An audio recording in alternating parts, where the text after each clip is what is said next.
Kusuma SP dengan NIM 220304501006 dari Program Studi Administrasi Kesehatan Angkatan 2022. Yang terhormat, Ibu dosen pengampu mata kuliah, Ibu Meliana Handayani SKM MKes, dan Bapak Irwandi Rahman SKM MKes, selaku dosen pengampu mata kuliah penulisan ilmiah. Adapun judul proposal yang saya angkat dalam penelitian kali ini yaitu efektivitas program Puskesmas terkait permasalahan stunting pada wilayah kerja Puskesmas Barabaraya, Kota Makassar. Adapun latar belakang pada penelitian ini, pemerintah Indonesia telah menetapkan stunting sebagai isu prioritas nasional.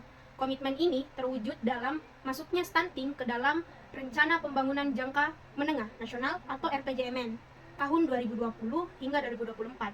Dengan target penurunan yang cukup signifikan dari kondisi 27,6% pada tahun 2019 diharapkan menjadi 14% pada tahun 2024. Pada tahun 2025, tingkat kejadian stunting pada balita di Sulawesi Selatan mencapai 27,2%. Provinsi ini menempati urutan ke-10 di Indonesia dengan angka kejadian balita stunting tertinggi. Jumlah anak stunting di Sulawesi Selatan mengalami sedikit penurunan sebesar 0,2 poin dibandingkan tahun sebelumnya. Makassar termasuk kota di Sulawesi Selatan yang memiliki prevalensi stunting mencapai 18,4% di tahun 2022. Kota Makassar sendiri di mana terdiri dari 46 puskesmas. Jumlah angka stunting sendiri di Kota Makassar dari data Dinas Kesehatan di tahun 2022 mencapai 10%, di mana diharapkan angka ini akan terus menurun melalui intervensi dari petugas gizi dan bidan kelurahan. Pada wilayah kerja Puskesmas Barabaraya, menurut data di awal tahun 2022 terdapat 54 kasus anak stunting. Maka dari itu, untuk lebih memaksimalkan intervensi yang dilakukan oleh petugas gizi dan bidan, maka sebagai apoteker berinisiatif untuk membantu memberikan edukasi gizi, vitamin, dan nutrisi yang spesifik kepada wanita hamil, ibu menyusui, dan balita, di mana pihak apoteker yang bertugas di puskesmas bukan cuma melaksanakan pelayanan klinis dalam ruang, tetapi juga melakukan kegiatan yang bersifat promotif dan preventif.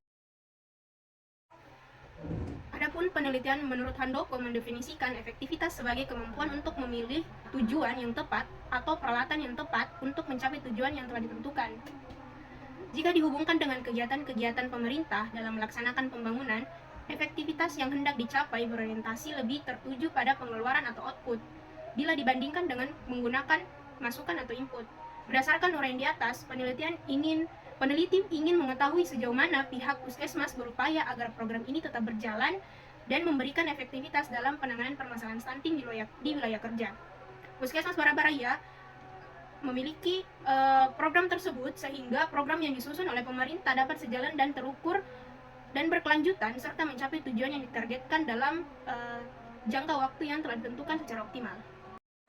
Selanjutnya, adapun rumusan masalah pada penelitian ini yaitu berdasarkan latar belakang yang telah dijelaskan sebelumnya, maka rumusan masalah yang dapat dijadikan acuan dalam penelitian ini adalah bagaimana efektivitas program puskesmas terkait permasalahan stunting pada wilayah kerja, serta adapun tujuan umum untuk mengetahui bagaimana efektivitas dari pelaksanaan program terkait permasalahan stunting pada wilayah kerja Puskesmas Barabaraya Kota Makassar. Tujuan khusus penelitian. Yang pertama, untuk mengetahui bagaimana penanganan dan efektivitas dari pelaksanaan program terkait permasalahan stunting pada wilayah kerja Puskesmas Barabaraya. Yang kedua, untuk mengetahui ketersediaan fasilitas tenaga dan pendanaan dalam melaksanakan program terkait permasalahan stunting pada wilayah kerja. Yang ketiga, untuk mengetahui faktor hambatan yang terjadi pada pelaksanaan program terkait permasalahan stunting pada wilayah kerja Puskesmas Barabaraya. Kemudian, manfaat penelitian. Yang pertama, manfaat teoritis, menambah pengetahuan terkhusus pada bidang administrasi kesehatan. Yang kedua, manfaat praktis. Manfaat praktis dalam penelitian ini dapat dijadikan saran dan masukan bagi pemerintah, swasta, dan masyarakat setempat terkait efektivitas pelaksanaan program. Yang ketiga, manfaat bagi puskesmas. Manfaat bagi puskesmas diharapkan mampu memberikan informasi yang berguna tentang pelaksanaan program stunting ini. Tinjauan pustaka. Perbedaan utama antara efektivitas dan efisiensi adalah bahwa efektivitas berfokus pada pencapaian hasil atau dampaknya, sementara efisiensi memperhatikan lebih penggunaan sumber daya dalam mencapai tujuan. Dalam konteks ini, efektivitas diartikan sebagai ukuran sejauh mana tujuan yang telah direncanakan dengan matang dapat tercapai. Pendapat ini merujuk bahwa efektivitas merupakan indikator keberhasilan suatu lembaga atau organisasi dalam mencapai target yang telah ditentukan sebelumnya. Indikator pengukuran efektivitas. Hubungan antara efektivitas, efisiensi, kualitas, dan produktivitas dapat dijelaskan sebagai berikut. Poin pertama, produktivitas. Yang kedua, kualitas. Yang ketiga, efisiensi. Yang keempat, fleksibilitas. Yang kelima, kepuasan. Yang keenam, keunggulan. Dan yang ketujuh, pengembangan. Tingkat efektivitas juga dapat diukur dengan membandingkan rencana yang telah ditentukan sebagai hasil yang nyata yang telah diwujudkan. Efektivitas program dapat diketahui dengan membandingkan output yang dihasilkan dengan tujuan program. Adapun menurut Bidiani dalam bukunya tentang efektivitas program, pengukuran faktor-faktor yang mempengaruhi keberhasilan atau kegagalan suatu program dapat dilakukan melalui beberapa variabel sebagai berikut. Yang pertama, ada ketetapan sasaran program, dan yang kedua, ada sosialisasi program, dan yang ketiga, tujuan program, dan yang keempat, pemantauan program. Kemudian ada pun tinjauan pustaka yang akan membahas stunting. Poin pertama, dampak stunting. Menurut WHO, tahun 2021, kondisi ini juga meningkatkan risiko infeksi karena sistem imun anak cenderung lebih lemah. Selain itu, stunting dapat mengakibatkan keterlambatan dalam pencapaian tonggak perkembangan fisik seperti berjalan dan berlari. Penelitian oleh Akbar pada tahun 2023 juga menunjukkan bahwa anak dengan stunting memiliki skor IQ lebih rendah dibandingkan anak yang tumbuh normal, sehingga membatasi potensi intelektual mereka di masa depan. Untuk poin kedua, indikator utama untuk mengukur preferensi stunting. Indikator utama yang digunakan adalah tinggi badan menurut usia dengan standar pengukuran dari WHO. Selain tinggi badan, preferensi stunting juga dapat dipengaruhi oleh indikator pendukung seperti status gizi ibu hamil, riwayat pemberian ASI eksklusif, serta akses keluarga terhadap air bersih dan sanitasi yang layak.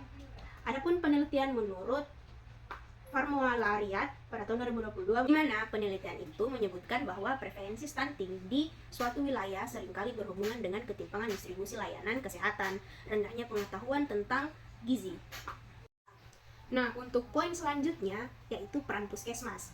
Beberapa fungsi puskesmas dalam penanganan stunting antara lain, yang pertama, penyuluhan dan pendidikan kesehatan, dan yang kedua, pemantauan tumbuh kembang anak, dan yang ketiga, pelayanan gizi dan pemberian makanan tambahan, dan yang keempat, penyuluhan kesehatan, reproduksi dan keluarga berencana, dan poin yang terakhir yaitu koordinasi dengan stakeholder dan program pemerintah.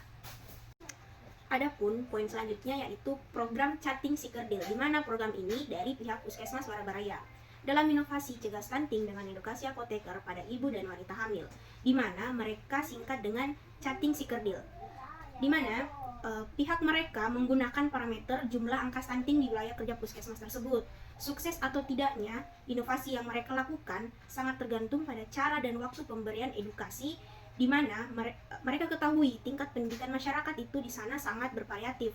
Maka dari itu, cara mereka untuk memahami penjelasan ataupun edukasi yang mereka berikan juga berbeda-beda, sehingga mereka berusaha menggunakan metode pendekatan yang tepat dalam memberikan edukasi.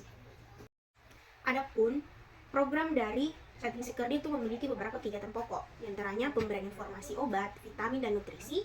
Yang kedua, penyuluhan tentang stunting. Yang ketiga, posyandu. Yang keempat, ada puskel, di mana di sini puskesmas keliling. Kemudian ada kunjungan rumah atau home care. Adapun rincian kegiatan yang dilakukan oleh Chatting Si Kerdil ini yaitu edukasi tentang gizi dan informasi obat secara langsung kepada sasaran di rumah masing-masing. Adapun terdapat parameter pengukuran yaitu jumlah rumah yang dikunjungi, jumlah keluarga yang menerima edukasi, perubahan pola makan dan pemahaman keluarga setelah kunjungan, dan identifikasi kasus stunting dan gizi buruk yang berhasil ditangani. Nah, adapun penelitian terdahulu yang saya gunakan sebagai referensi dalam penyusunan proposal ini, diantaranya sebagai berikut. Nah, adapun kerangka pikir pada penelitian ini sebagai berikut, di mana program ini berfokus pada peningkatan keterlibatan masyarakat, penyuluhan kesehatan yang efektif, serta memastikan akses yang memadai terhadap sanitasi dan ketersediaan tenaga kesehatan yang kompeten juga menjadi faktor penting untuk mencapai program ini.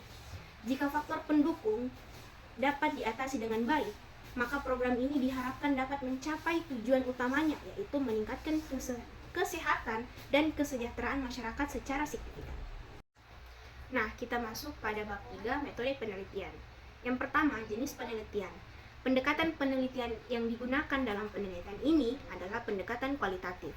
Data yang terkumpul dianalisis menggunakan teknik reduksi data dan penarikan kesimpulan. Kemudian desain penelitian. Desain penelitian ini menggunakan studi kasus. Dalam hal ini, penelitian fokus untuk mengeksplorasi pelaksanaan program chatting si kerdil di lingkungan yang spesifik di Puskesmas Barabaraya. Nah, untuk lokasi penelitian ini dilakukan pada Puskesmas Barabaraya, Kota Makassar, di mana terletak di Jalan Abu Bakar Lambogo nomor 143, Kota Makassar. Nah, selanjutnya ada informan penelitian.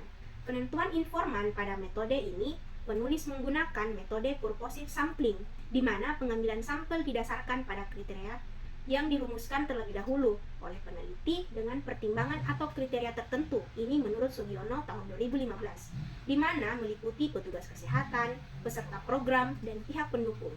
Teknik pengumpulan datanya menggunakan 3 teknik pengumpulan. Yang pertama observasi, yang kedua wawancara mendalam, dan yang ketiga tentunya dokumentasi.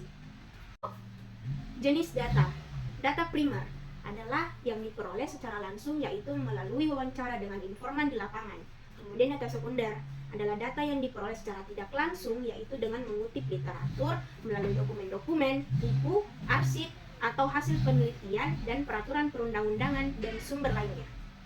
Nah, adapun teknik analisis data pada penelitian ini, data yang terkumpul dianalisis menggunakan teknik reduksi data dan penarikan kesimpulan, di mana langkah-langkahnya yang pertama triangulasi sumber, membandingkan informasi yang diperoleh dari berbagai sumber seperti wawancara dengan tenaga kesehatan, observasi di lapangan, dan dokumentasi yang tersedia untuk memastikan validitas dan konsistensi data. Nah, yang kedua, triangulasi metode. Berbagai teknik pengumpulan data seperti observasi, wawancara, dan dokumentasi digunakan untuk memvalidasi temuan yang ada.